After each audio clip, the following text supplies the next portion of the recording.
Good morning and welcome to Just Parlays with Chris King. I, of course, am your host, Chris King. It's New Year's Eve, so it's the end of the 2022 year. Hopefully, it's been a good year for you overall and from a betting perspective. Um, we still got plenty of action to talk about today. There's no NFL because they decided to put all the games on Sunday this week, but there is plenty of excitement in college basketball. I think there's something like 113 games on the slate. We've got the NHL, we've got the NBA, and of course, it's the last Saturday of the college football season. We've got the CFP semifinals today, along with a couple of other bowl games to talk about. So it should be an entertaining week, to say the least, on that front.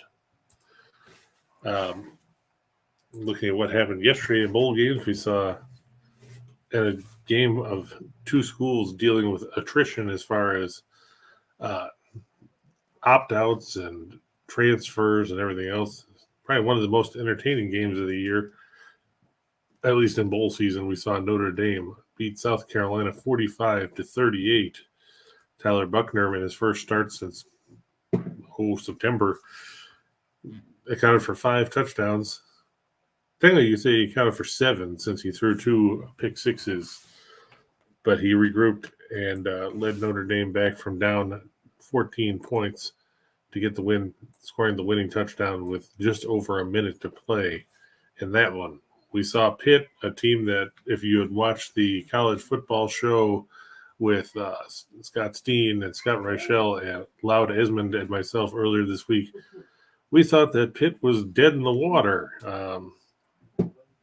And of course, at that point, we thought Zach Charbonnet was going to play for the Bruins.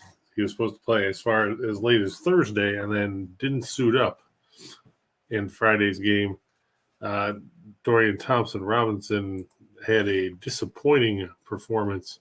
Sure, he threw for 271 yards and 2 touchdowns, but he also threw 3 interceptions that helped Pitt score 16 fourth-quarter points, including a field goal with 4 seconds left that gave Pitt a improbable 37-35 win over UCLA. So a disappointing end to Chip Kelly's season for sure. We also saw Ohio knock off Wyoming 30-27 in overtime. Talk about a team that was missing guys. Wyoming had no running backs that actually had a carry all season in that one, or play in that game. It was a decent performance from those guys that hadn't played. Jordan Vaughn, 67 yards and 2 scores on 16 carries to lead the way. But C.J. Harris and the Bobcats get their 10th win of the year. They outrushed Wyoming 201-105 in that one. And probably one of the most boring bowl games of the year, we watched the Duke's Mayo Bowl, where Maryland held off NC State 16-12. NC State was terrible offensively, playing their third-string quarterback, Ben Finley. They couldn't run the ball, 18 carries for 27 yards. In fact, neither team ran the ball for anything. NC State's longest run was 5 yards. Maryland had a 25-yard run from Taulo Tagovailoa, but as a team, they ran the ball 41 times for 76 yards. Both teams averaging less than 2 yards a carry. That's not going to get it done.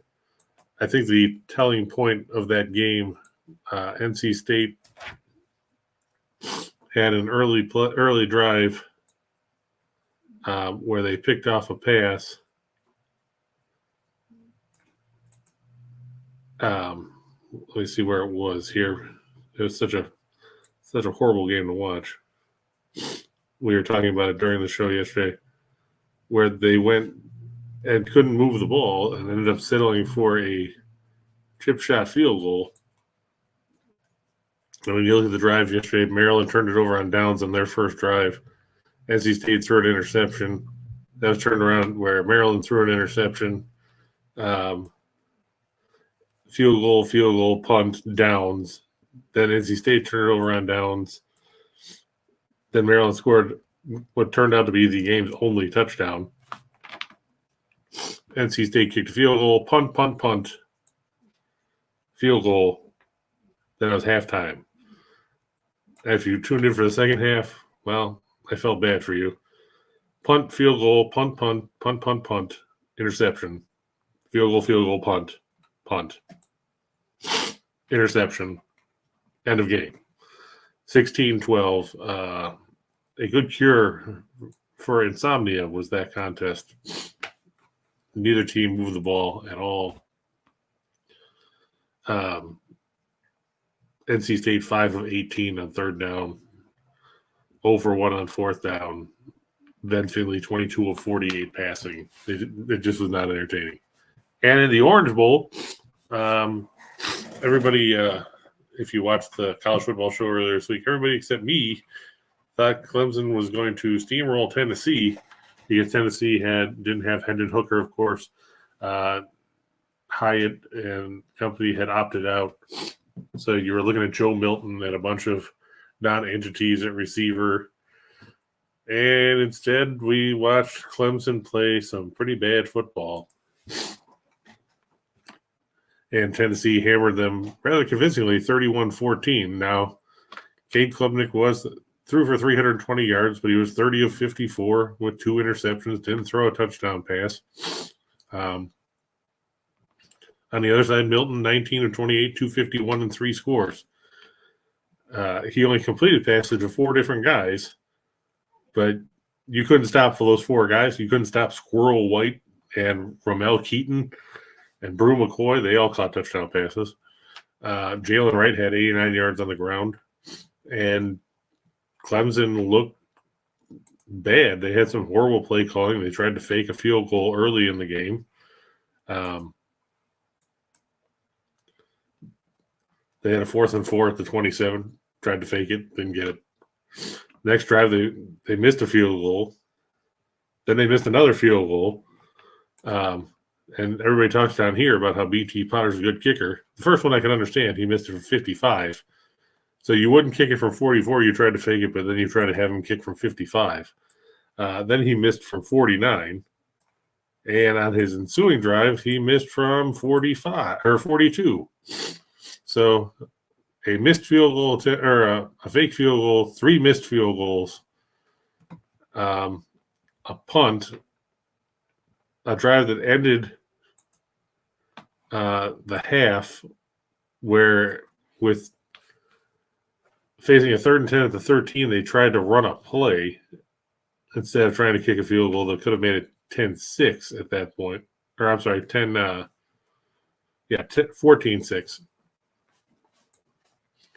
And then in the second half, they continued to play bad football. They kicked field goal on the opening drive, then went punt, downs. They scored a touchdown on their best drive of the day. But then they gave up a 6-play, 75-yard strike right after that took all of a minute 27 off the clock. Then interception, punt, interception on their final 3 drives, and that was it. Not a good showing for Dabo Swinney's team by any stretch of the imagination. But what can you do? That's what happens when you try to stick a freshman quarterback in a big game when he hasn't played really all season long. Because, of course, it was DJ Uiagalelei, who is now going to be playing at Oregon State next season under center. So what do we have today? Well, like we said, in about 3 hours at noon Eastern. That's right. They moved the Sugar Bowl, one of the big games that you used to see in primetime all the time. It'll be out at noon. And you got a good one there. Number 5, Alabama taking on number 9, Kansas State. Alabama didn't have any big opt-outs. Will Anderson, Bryce Young, all those guys are expected to play for the Crimson Tide. So they'll be at full strength. I have to wonder if this Kansas State team can hang with them, given the physicality that we've seen from Alabama all year long. If you want to go back and take a nap bowl, there's the TransPerfect Music City Bowl. That's Iowa and Kentucky. In case you want to see some offensive fireworks, watch something else. Iowa, one of the worst offenses in the nation. They're down to their third-string quarterback who has as many career passes in college football as most of you, that is to say, 0. Kentucky also has pretty much nobody left. Chris Rodriguez has opted out. Kavasi Smoke is in the transfer portal, taking out their top 2 running backs. Will Levis, of course, is not supposed to play either. They set the total for this game at 31.5. It might be a stretch just to get to that. That game also at noon Eastern from Nissan Stadium in Nashville. Then, of course, in the later afternoon, we've got the first college football playoff semifinal. It's the VRBO Fiesta Bowl, where we've got number 3 TCU, who managed to stay in the CFP despite losing the Big 12 title game in overtime to Kansas State, taking on number 2 Michigan. Now, Michigan was in this spot last year as the new kid on the block, so to speak. They were promptly smacked 34-11 by Georgia in the semifinals. Will they have learned anything from that? Will TCU continue their magic carpet ride with Max Duggan under center and pull out another win? It'll be interesting to see who advances to the CFP National Championship game, which will be on Monday, January 9th. And, of course, in the Chick-fil-A Peach Bowl, it's the number 4 Ohio State Buckeyes who backed into this spot when USC was blown out in the Pac-12 title game, taking on number 1 Georgia, who, in case you forgot, won the national title a year ago. We'll talk about those games here in a few minutes. But that's what's on the slate in college football. In the NBA, we've got 9 different games. We've also got a dozen games in the NHL, including some afternoon tilts. That'll be interesting to tune into. And, of course, like I said, it's a full day of college basketball. So we've got plenty of games that we can talk and choose from today. But before we get into all that, of course, let's do the usual housekeeping. I just have to find it on my screen here because we've got so much different stuff in here.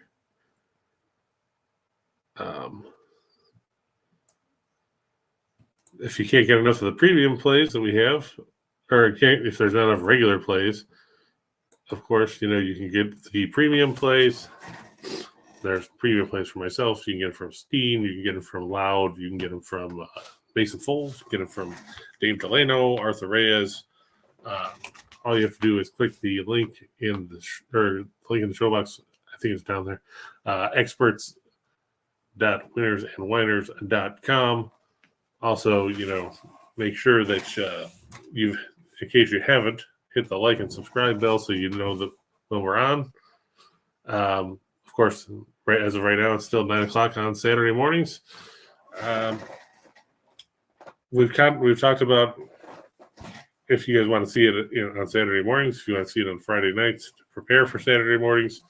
So make sure you comment on that and let us know what time slot is better so we can come up with a feasible structure to suit everybody. And, of course, as a special bonus for viewers of the show, we've got a 4-team parlay for you that you can pick up for the low price of $10. You click the link in the show box for that below. You can also use the promo code 5QRCTV50 to save 50%, so it'd be $5. That's 5QRCTV50. I will plug it into the bottom of the screen here in just a second. Give me just 1 minute to update this. We change these every week, and the thing that generates them doesn't generate anything that makes any sense. So it kind of throws. There we go. Okay, now save. All right. There we go. And that promo code, you can use it for 50% off any of my best bet packages in case, you don't just want the one for today from the show. You can use it on any season package. You can use it on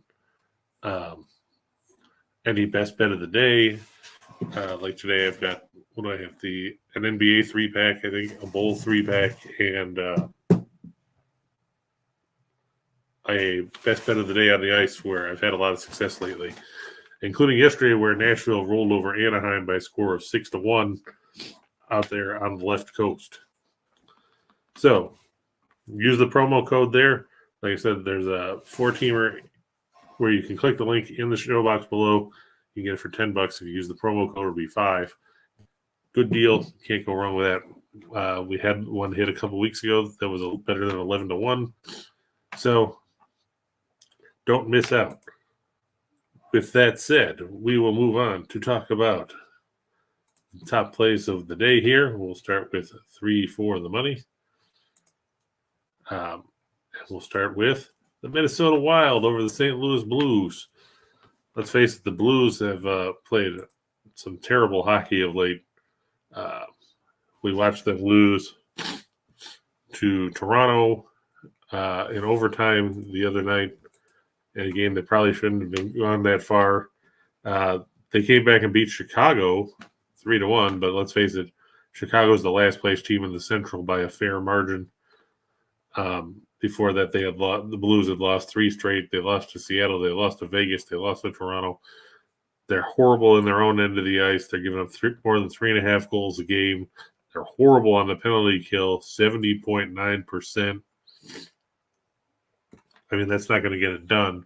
Meanwhile, Minnesota, they were horrible in net in the early going of the year, but they've kind of righted the ship since then. The Wild, they were beaten by Dallas Thursday night, but Dallas has played some pretty good hockey. Minnesota has gone 7-2 in their last 9 games, including that this was a surprising loss to the Sharks. But they've beaten the Oilers, they beat Vancouver, they beat Detroit. I don't trust St. Louis. I don't trust Jordan Binnington. He hasn't been the same since they won that Stanley Cup a couple of years ago. And Marc-Andre Fleury and the Wild, they keep playing good hockey, and that's what matters at this time of the year. You can't go wrong with stacking up points as you're trying to lock down a playoff spot. The Iowa Hawkeyes and the Kentucky Wildcats under 31.5. Okay, we just talked about this, touched on it briefly a moment ago. Spencer Petras is out with a shoulder injury he sustained near the end of the regular season. Iowa's backup quarterback was Alex Padilla. Guess what? He's in the transfer portal. Won't play. So that takes us to Iowa's third-string quarterback, where we had to look him up the other day because we didn't know who he was. But it's Joey Labas, a freshman from Brecksville, Ohio. He's 6'4", 207. It'll either be him or Carson May, another freshman from Oklahoma, 6'3", 214. But let's face it, neither one of those guys have thrown a pass all season long. We saw how bad Iowa's offense was, just to give you an idea, in case you were fortunate and didn't see them. Iowa, 123rd of 131 teams in Division I FBS football and scoring 17.4 points a game. They averaged 158.2 yards per game through the air, 97.3 yards per game on the ground, 2.9 yards a carry.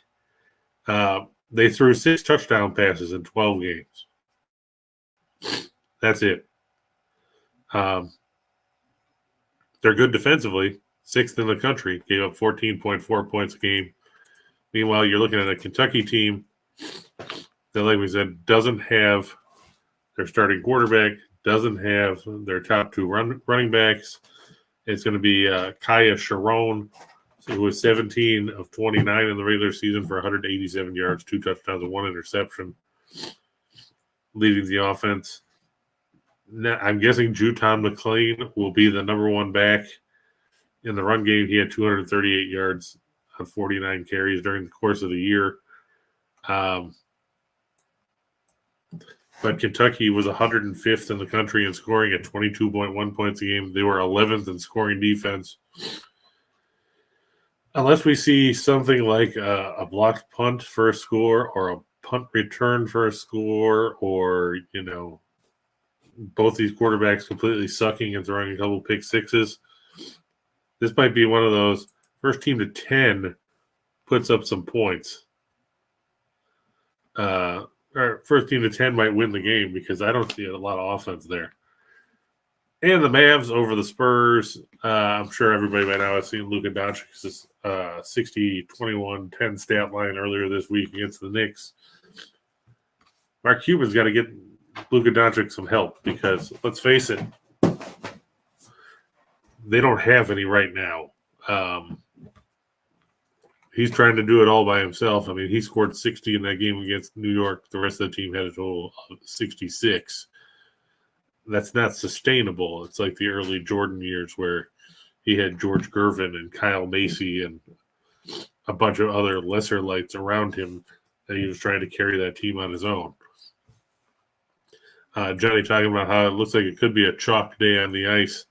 There's a lot of lopsided games out there. Tampa Bay at home against Arizona for sure. Dallas and San Jose, I like the Stars. They play good hockey, especially in their own zone. San Jose, not so much. I do like Winnipeg over Edmonton. Edmonton, everybody talked about when Jack Campbell left Toronto, he was going to go to Edmonton. Edmonton was suddenly going to become this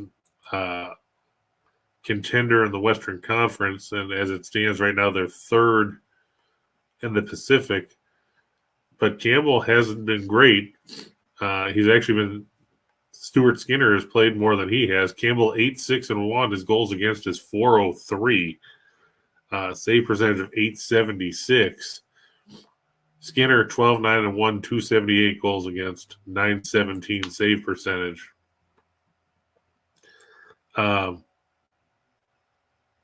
Campbell, that's not really what they were banking on when they gave him the big money to come over from Toronto. He started just once in the last 2.5 weeks. He's played just 3 times in the month of December. So you have to wonder, is the bloom off the rose for Jack Campbell in Edmonton? You look at some of the other games on the ice tonight. Buffalo-Boston should be an interesting one at the TD Garden at 1 o'clock. Boston 18-0-2 on home ice, but Buffalo, they're a team that can score. They don't necessarily keep it out of their own net, which is a problem. But, they got their first game in over a week when they beat Detroit the other night after having 2 games postponed due to the massive snowstorm that bombed western New York and most of the Northeast. But Buffalo comes in with 5 straight wins. Boston, of course, 28-4-3 on the year.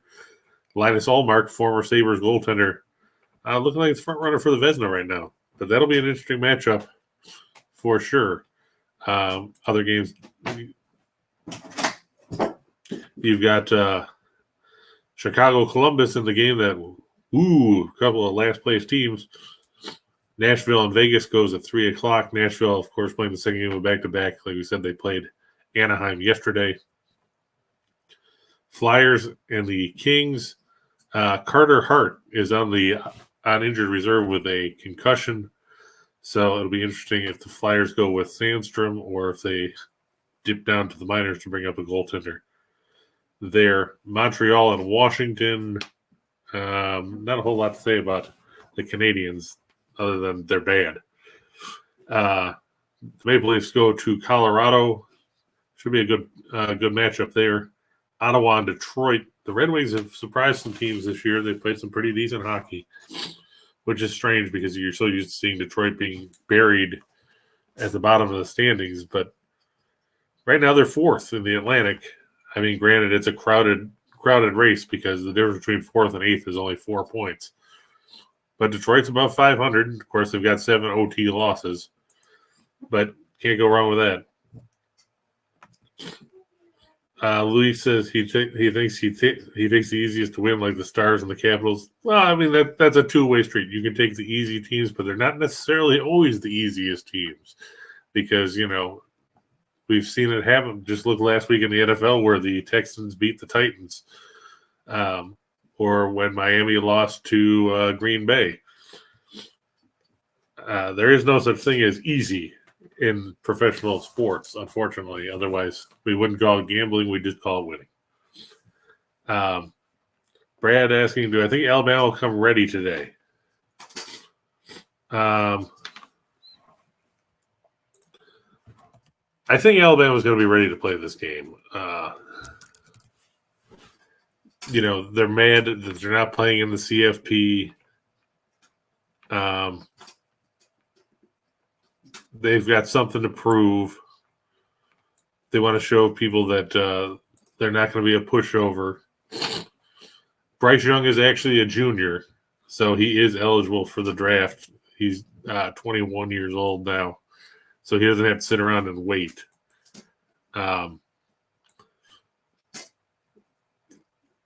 Will he go number one? I mean,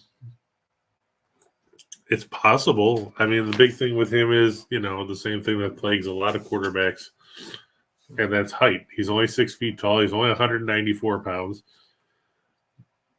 We've seen that with Kyler Murray, where, a guy like that can get smacked around, be injury prone.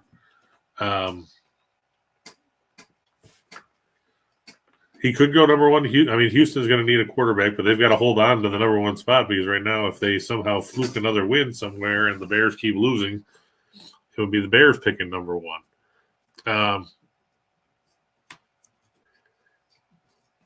If I'm sitting in Houston, I know I need a quarterback, but do I want to take one with the first overall pick, or do I want to trade out of that and get potentially a small ransom for it and have somebody else pick him up? It's a question mark, because, a team like Houston has so many holes. I don't know if getting a quarterback at number one is necessarily going to make them a better team at this point of the year. But certainly it's something that can be looked at. But I think Alabama's going to take care of business. I think they're going to be mad. Kansas State hasn't dealt with a team that's physical like that by any stretch of the imagination. I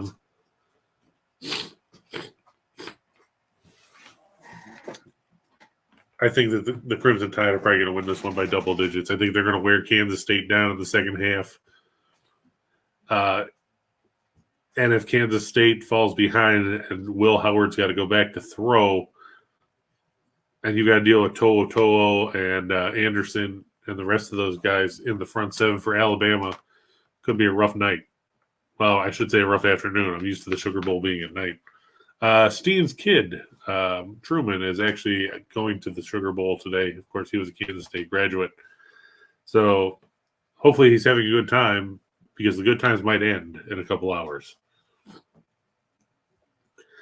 The Bruins could take it handily, but, it could be a look-ahead spot for them, too, with the Winter Classic.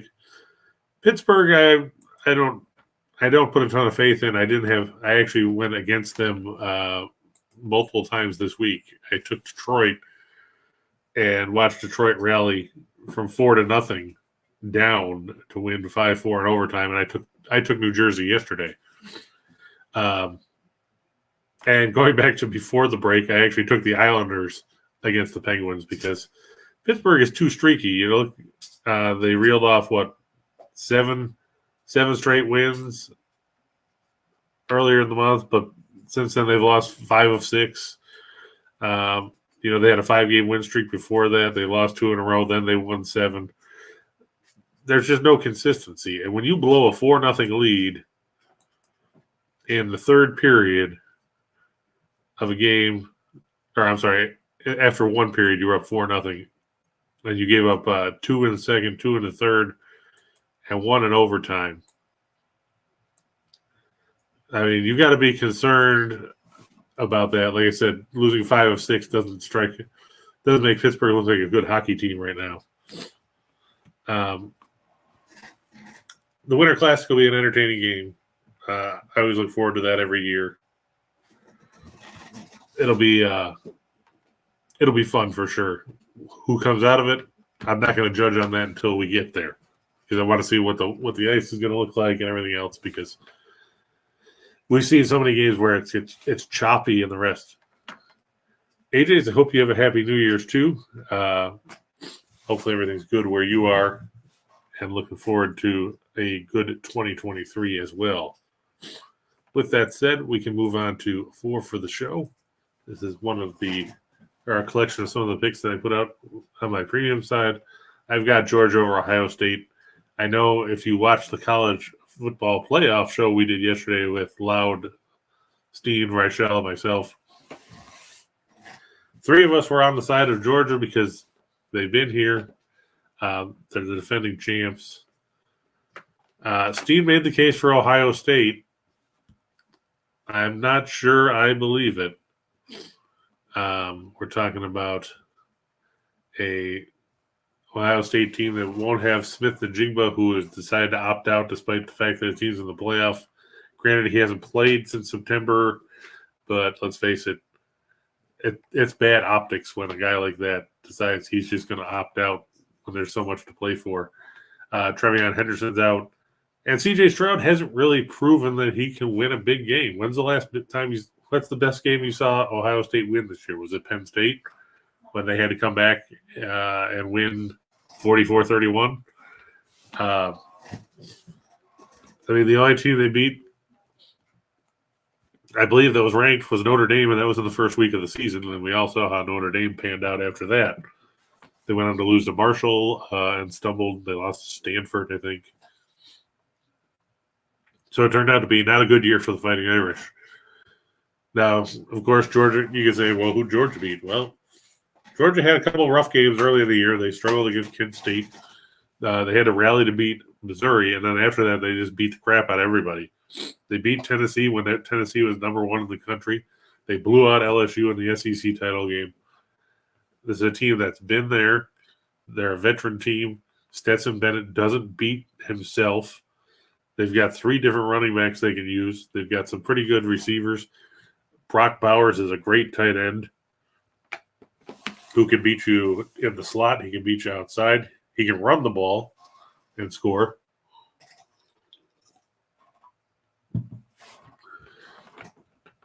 And that's going to be tough for Ohio State to contend with.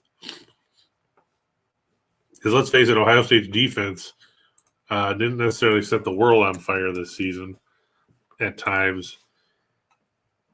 I mean, they were 14th in scoring defense, but they also had some games where they gave up a bunch of points. They gave up 31, like I said, to Penn State.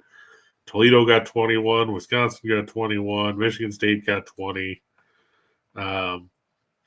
Maryland got 30 in a game where they had to rally there. They gave up 45 to Michigan in the regular season finale. That's why Michigan's at 2 and Ohio State's at 4. And in that game, against Maryland, it was 33-30 with under a minute to go. They scored 10 points in the last 42 seconds. A touchdown on a fumble return after a field goal to get the win. But, it was an uninspiring performance. And now you got to play the number 1 team in the country. Good luck with that. Vegas over Nashville. Nashville, like I said, they played yesterday. That's going to take a toll. Vegas very good in their own end. I think Vegas will take care of business there. Cleveland over Chicago in the NBA. I see Luis is saying that Chicago is going to win. Don't forget, Chicago's playing the second game of back-to-back. They played Detroit yesterday. You can never underestimate what the second game of a back-to-back can do to a team. Chicago's been inconsistent.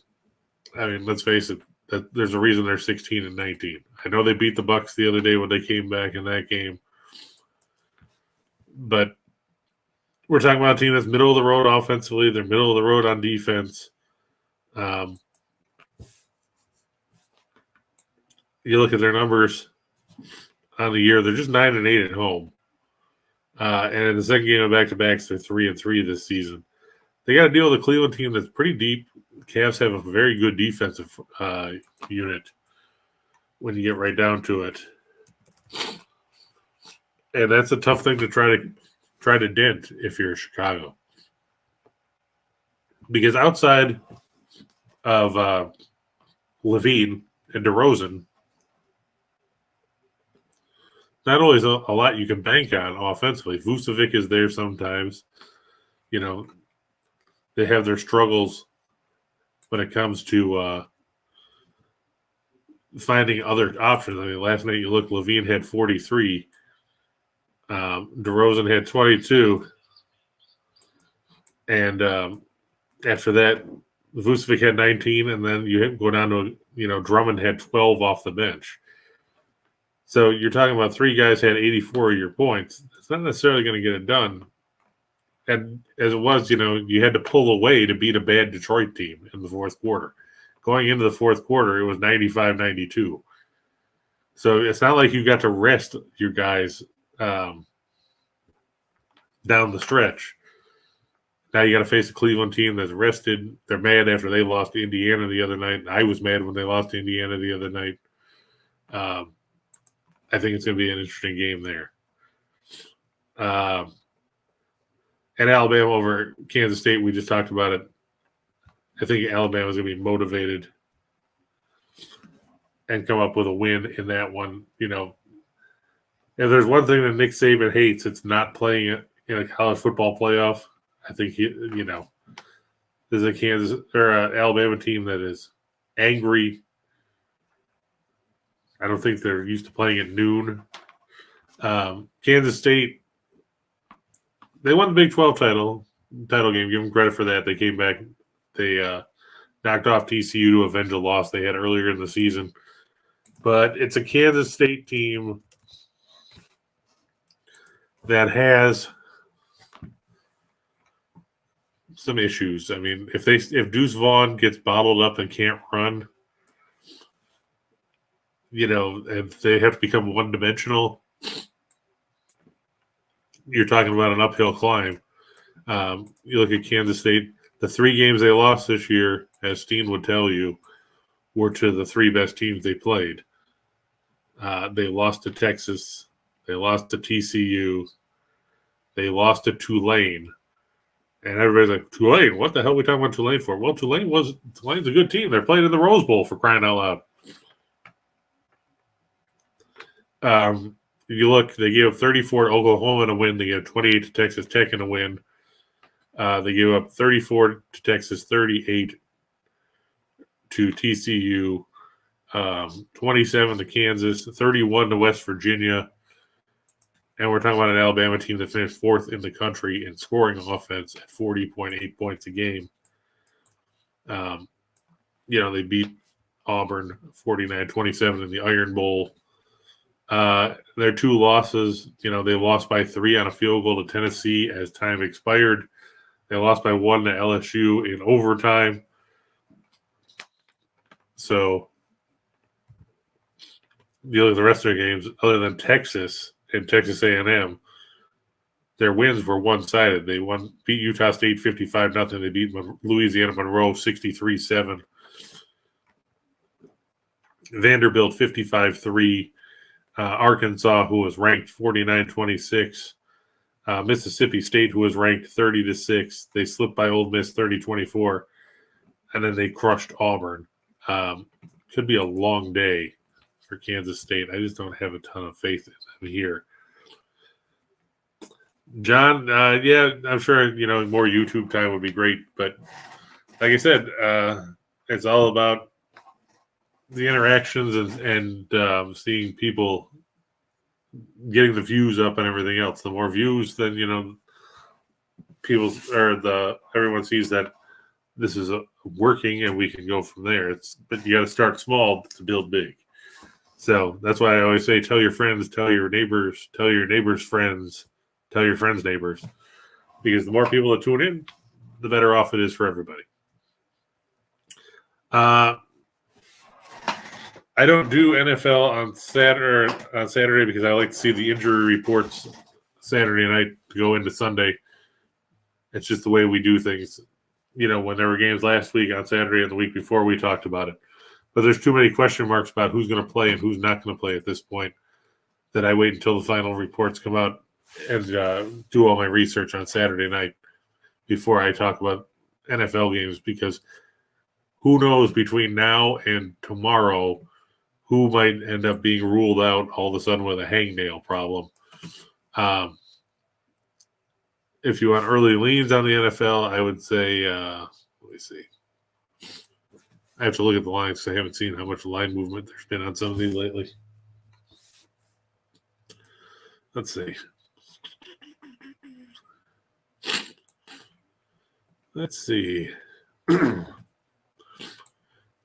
How Tampa Bay is favored over anybody at this point is beyond me. They'll play Carolina tomorrow. Carolina's played well. Tampa Bay had to rally to beat a Arizona team that had their third-string quarterback in overtime. I lean towards Carolina +4 there. Washington's going back to Carson Wentz. That's a game that nobody wants to watch, Carson Wentz and Deshaun Watson. Commanders at home. I'd probably give the 2. I like the Eagles. If they didn't turn the ball over 4 times last week, they would have already clinched the number 1 seed overall in the NFC. But, of course, these things happen. I think Minshew and the Eagles are too much for the Saints tomorrow, especially playing up in Philadelphia. That line's down to 5.5. It was 6.5, but they said Hurts is doubtful. Minshew should be able to take care of business anyway. Andy Dalton and the Saints haven't looked good offensively all year. The Falcons and the Cardinals, pretty much a pass. If I had to pick a team, I'd pick Atlanta because they're at home.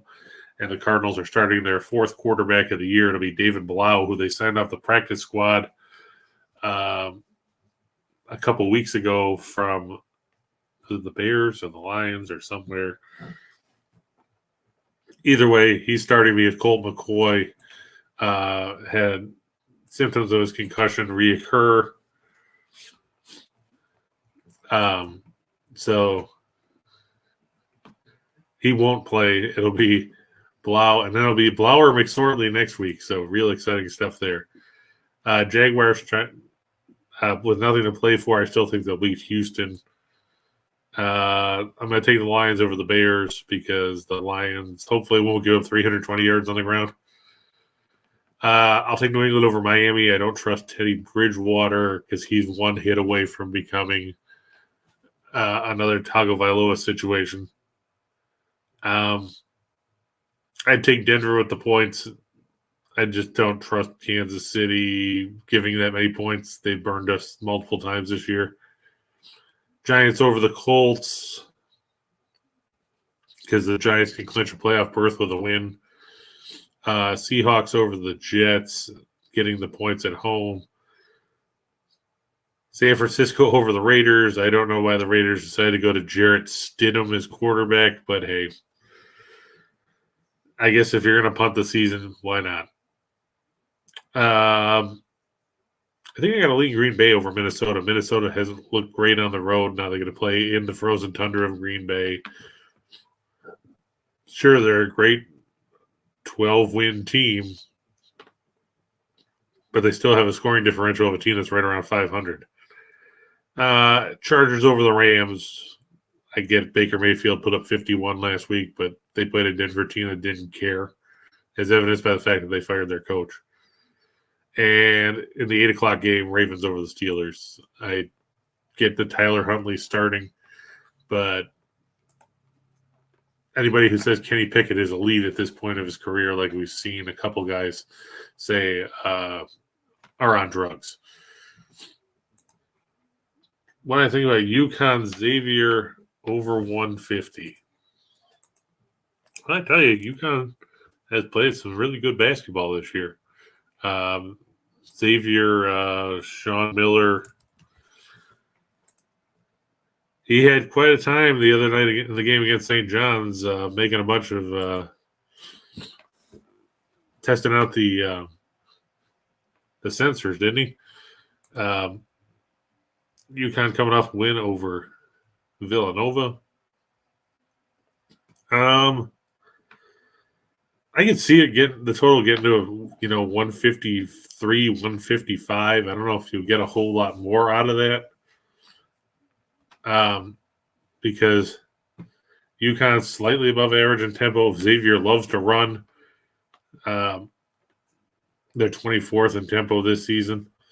And I know that Xavier played in a lot of high-scoring games, 157 against Cincinnati, 158 against West Virginia, 158 against Southeastern Louisiana, 172 against Gonzaga, 173 against Florida, 160 against Indiana, 163 with St. John's the other day, 191 with Georgetown a couple of weeks ago.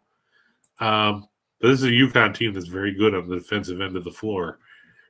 Fourth in defensive efficiency, seventh in effective field goal percentage defense at 41.9%, 31st in turnover percentage at 23%. They don't give up second chance opportunities. Like I said, I can see you getting a 153, 155 at most.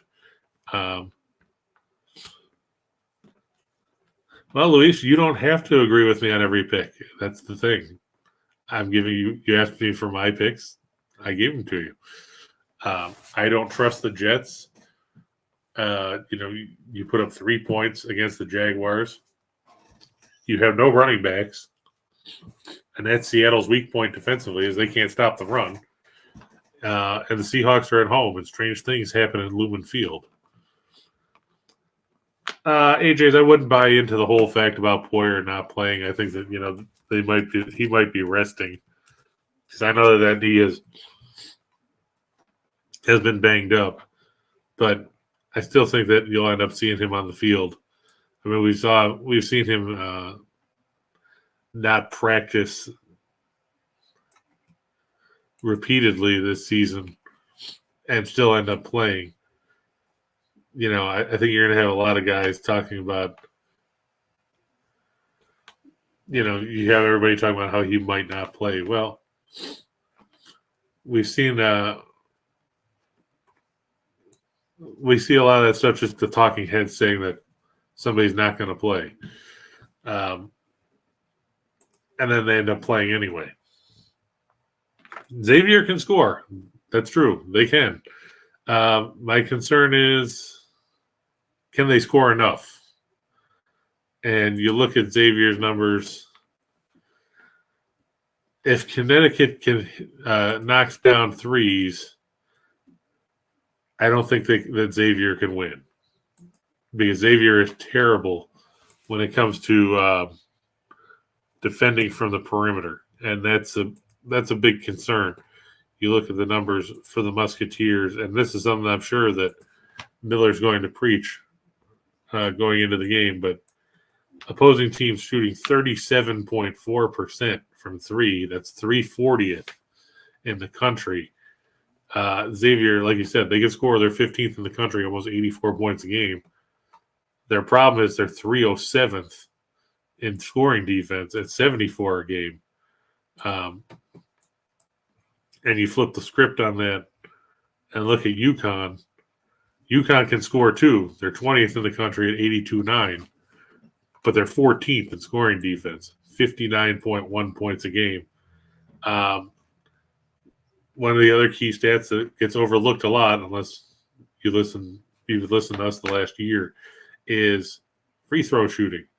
Connecticut doesn't leave points on the floor. They shoot 75.7% at the line as a team on the year. Xavier, on the other hand, is shooting, 71.6. So they're still slightly above average because it just shows you how bad free throw shooting is across the country. That 71.6 is above average. But, you're talking about 75+% for UConn. And, that's a key thing. I think Xavier can hang in it. I don't know if they can win. Louisville, are they going to lose by 24? I'll tell you what. It's going to be close to that number. You look at Louisville, they're 2-11. They open with 3 straight 1-point losses to Bellarmine and Wright State and App State, and then they got trucked by Arkansas. They got trucked by Texas Tech. They got trucked by Cincinnati. They got trucked by Maryland. They got trucked by Miami. They got trucked by Florida State. The losses in those games, 26, 32, 19, 25, 27, 22. They beat Western Kentucky, which surprised me because I took Western Kentucky in that game a couple weeks ago. And then they beat Florida A&M by 6. And we're not talking about a good Florida A&M team. They went on and got beat by 20 by Kentucky in a game that wasn't that close. They got beat by 33 by Purdue the other night. Florida A&M is 2-9. Kentucky's mad. They lost to Missouri the other day in a game that wasn't even as close as the 14 points would show. They're playing in Rupp Arena. They're angry. They want to send a message. 24 is a lot. I mean, I could see them winning by 20. I could see them being up by 25 or 28 and then easing off the gas a little bit and Louisville backdoors it. 24 is a lot of points to expect somebody to cover even against a bad basketball team. Because even though Louisville is a bad basketball team, they're still a power conference team. Boy, I tell you what. Like I said, 24 is a lot. I probably would avoid touching that game just because of the fact that I don't want to tell you Kentucky's going to win by 30 and then they win by 22. It's such a – those lines get so fickle. I mean, there's only a couple teams that I touch when the numbers get that high. One of them is Houston because nobody scores against Houston. I took them the other night against Tulsa when they were given 20 and they won by 39. Yeah, Bill said, it's an in-state rivalry. You're probably better off taking the points because if Louisville's going to get up for any game this season, this one is probably it. Kentucky will win. I just can't tell you they're going to win by 24 or 25, be it as it may. And with that, we will go to Shot in the Dark. TCU with the points. I don't trust Michigan. I know they had a good season. I know they beat Ohio State. I also know they don't have Blake Corum. Donovan Edwards looked good. But this is a TCU team that has played good football. They play close games. They win close games. They can make things difficult for Michigan. Now, sure, Michigan can come in and beat the brakes off them. I'm not saying that that's not going to happen. I just think that Max Duggan and that TCU team can hang around and keep this as a close game. I'll take the points in that situation. Indiana over the Clippers. Indiana is one of those teams I can't figure out. Sometimes they play good basketball, like they did against Cleveland. Sometimes they forget to play defense. But they've won 4 out of 5. In that stretch, they beat the Celtics. They beat the Heat. They beat the Cavs. And they beat the Hawks. Sure, they were blown out by the Pelicans, but that game was on the road. We're talking about a Clippers team that you never know who's going to play from one game to the next. The Clips, could it be Kawhi? Will Kawhi Leonard play? Will Paul George play? Well, none of them play. They're coming off a loss to the Celtics. They also lost to the 76ers on this road trip. They beat the Pistons in a game where they were dead to rights before rallying in the last 3 minutes before winning in overtime. And they beat Toronto. Reggie Jackson's questionable. Batum is questionable. I'll take the points in Indiana. They play good basketball at home. Louise asking, why don't I like the Pelicans? I like the Pelicans. Why don't I like them tonight? They played yesterday. They beat Philadelphia yesterday, but that was another game where they had to exert a lot of energy. McCollum had 42. They didn't have they were up the whole second half, but they weren't blowing anyone out of the building. And you got to think that fatigue's going to be a factor for them. You look at the minutes that those guys logged yesterday. It wasn't as bad as I thought. Williamson played 31. Valanciunas played 28. McCollum played 35. Their bench is kind of thin, though, with Nance being hurt. They got 19 minutes out of Jackson Hayes yesterday. He didn't shoot the ball. They didn't get a lot of bench help. Hernan Gomez had 13, and the rest of the bench combined for 13. Memphis, I expected better from Memphis than what we've seen. You look at them, they had lost 4 or 5 before they beat Toronto. Thursday night, Morant had 17 assists. They've got Desmond Bane back finally. Aldama's questionable, but that's it for Memphis. They've got the day of rest in their factor. They're playing at home. Pelicans had to travel after last night's win. That's why I like Memphis in that one.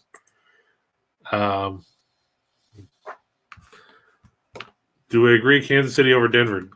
If you're playing straight up, Kansas City is going to win. I'm not touching them giving nearly 2 touchdowns. There's just no way I'm trusting him giving 2 touchdowns after what we saw against Houston, what we saw against Denver the first time, where they're up 27-0 in the first half and won by 6.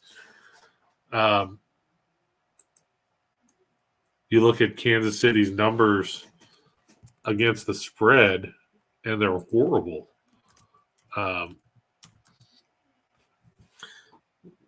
Kansas City on the year against the number 4-10-1. At home, they're 1-5-1. I can't get behind giving almost 2 touchdowns with those kind of numbers. And their one win at home against the number came last week against Seattle. The Nuggets are solid. They played the Heat last night. Now Miami has to go to Utah tonight. But there's no rest advantage there because Utah had to play Sacramento yesterday. Denver, if they ever get some help for Jokic, if Jamal Murray gets back to playing the way we're used to seeing him play, and if Porter Jr. can stay healthy, that could be a tough out in the postseason. But they need help. It's just like Dallas. Jokic needs help. Doncic needs help. The question is, will they get it? And the answer is, who knows? The Flyers and Kings over 6. Like I said, Carter Hart is out. Let me see who they've got. If they're listing Sandstrom as being the potential starting goaltender tonight for Philadelphia or not. Philadelphia gives up a truckload of goals. Let's see. Yeah, no, that's not right. Carter Hart is out, so he's not probable. Jonathan Quick expected to go for the Kings. Either way, I expect that to go over 6. Texas over Oklahoma. Both teams shoot the ball well. Both teams don't necessarily run all that much. Texas very good defensively, 11th in defensive efficiency. Oklahoma's 48th in that category. I get that Oklahoma's coming off that win over Florida in the Chumpman Invitational, but Texas has won 5 straight. Their one loss was on a neutral floor to Illinois in overtime. They've got wins over Gonzaga. They've beaten Creighton. They beat Stanford. Not that says a whole lot. Meanwhile, you look at the best win that Oklahoma has so far was that Florida win. They lost to Villanova. They lost to Arkansas. They also lost to Sam Houston State, who's a team that's underrated, really, when you get right down to it. Sam Houston State's a pretty good mid-major. I think that Texas can steal it. Utah over Stanford. I don't understand why Utah's an underdog other than the fact that they're on the road. You're looking here, Stanford. They're 5-8. Lost to Wisconsin, lost to San Diego State, lost to Ole Miss, lost to Memphis, lost to UCLA, lost to Arizona State, lost to Texas, lost to Colorado. Their best win came over Loyola of Chicago, who is ranked 138th in the KenPom rankings. Utah's ranked 42. I get Utah lost back-to-back games. They lost to BYU. They lost to TCU. They came back. They beat Cal. They've already beaten Arizona. They're 3-0 in conference play. You're getting points with a team that's 10-4 against a team that's 5-8. Take advantage of it. Is App State a good cover team? Let me take a look because I pulled this up last night. So App State is 5-6 against the number. Southern Miss is 9-2 against the number. They're 4-0 against the number at home. 12-2 overall. App State, Dustin Kearns, he did some good stuff at Presbyterian before he went up there. But you're looking at an App State team. They started 5-2. Since then, they're 2-5. They lost to UC Santa Barbara by 11. They lost to Marshall in their last game Thursday night by 26. Southern Miss, their 2 losses. Northwestern State, which was a weird one, they lost by 2 on the road. And then they lost to UNLV last week. They're coming off a win over Troy. You know, Jay Ladner's done a good job with Southern Miss. Of course, will it carry over to conference play? You have to hope so for them. I just like them here because App State's been trending in the wrong direction. And at least it's early in the year. Yeah, Johnny's right. The Steelers can still make the playoffs. It would take a small miracle. But they're not eliminated quite yet. So that's something you can watch for. Red Wings over the Sens. I know Ottawa won a couple of games last week. They probably shouldn't have. They beat the Bruins in overtime. They beat Capitals in a shootout. All good things come to an end. So goes Ottawa's win streak. Detroit's at home. They're motivated. I think they'll get the win.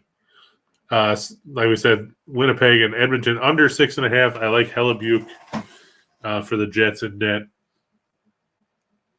And Skinner's played fairly well, like we said. As long as it's not Jack Campbell, this could be a game that ends up 4-2. Stay under the number.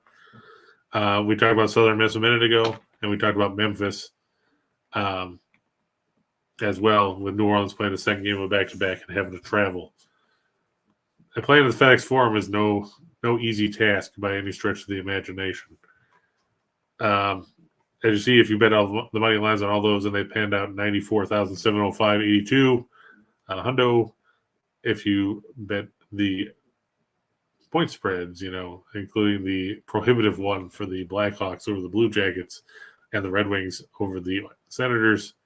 196, 209, 26 on a hundo should everything pan out. But that will do it for the show today. Like I said, enjoy the college bowl games. Like I said, check out the premium plays, experts.winnersandwhiners.com. Everybody's on there. You can get best bet of the day. You can get best bets or you can get all the plays for a week or for a month or for a year or for a season in a particular sport. They're all available. If you watch the show, like I said, there's a 4-teamer. I'll link to a 4-team parlay in the show box for $10. Use the promo code running across the bottom of the screen, and you can get it for 50% off. Hopefully, you close 2022 on a positive note at the window, and we'll start 2023 off right as well. Have a safe and happy New Year's Eve. If you drink, don't drive. We want to see you all back here next week when we do Just Parlays again with Chris King. I'm your host, of course, Chris King. Stay safe, everybody. Have a good one. We'll see you in 2023. Take care, everybody. So long.